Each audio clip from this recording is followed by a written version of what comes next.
Hey guys, what's up? It's Tech Flash. Okay, so Apple's buffet or starve to death product release strategy, where we often get months of pin drop silence followed by too many products at once, seem to be making its rounds again. And after a lengthy period of hibernation, the company's spring event is now expected to take place on Tuesday, March 8, 2022, which is a bit on the early side. More importantly, the announcement we hear this March should be worth the wait if we prepare to listen. The theme isn't going to be the luxury or flagship features of devices, but value and realistic improvements.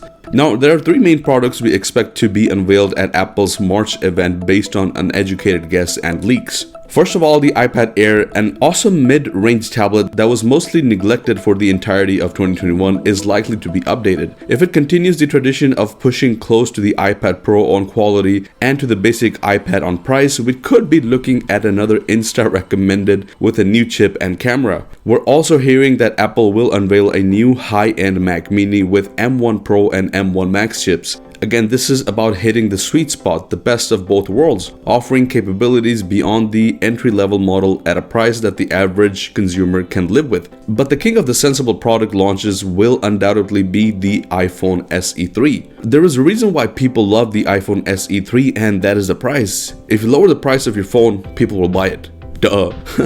Apple doesn't like to give the SE much attention because they would rather sell a $1,000 phone than a $400 one. And also, part of the company's sell is the cool lifestyle fantasy it has constructed around its products, and you can't really push that so much with budget devices. But you can't deny the fact that customers do love the thing. So while the iPhone 14 will get more headlines, the new SE will make more difference to more people. Aside from improvements in performance and access to the latest version of iOS, this will be the first 5G handset that many people will be able to afford. Combined with the infrastructural improvements we've seen since the first compatible phones landed, the SE update may as well be the single biggest rise we've seen in 5G adoption. Assuming that Apple keeps the new SE under $400, Apple will have another huge hit on its hands. Apple has an odd relationship with budget products, most likely out of fear of spoiling the lifestyle fantasy that I mentioned earlier, and it doesn't refer to them in those terms and often appears embarrassed to talk about them. The cheapest offering in Apple's stable is usually at best a mid-range offering for the average buyer. The iPhone SE, for example, disappointed a lot of people who expected to be genuinely cheap, but the company was founded with a mission to bring technology to all. Steve Wozniak designed the Apple I because I wanted to give it away for free to other people, he later claimed.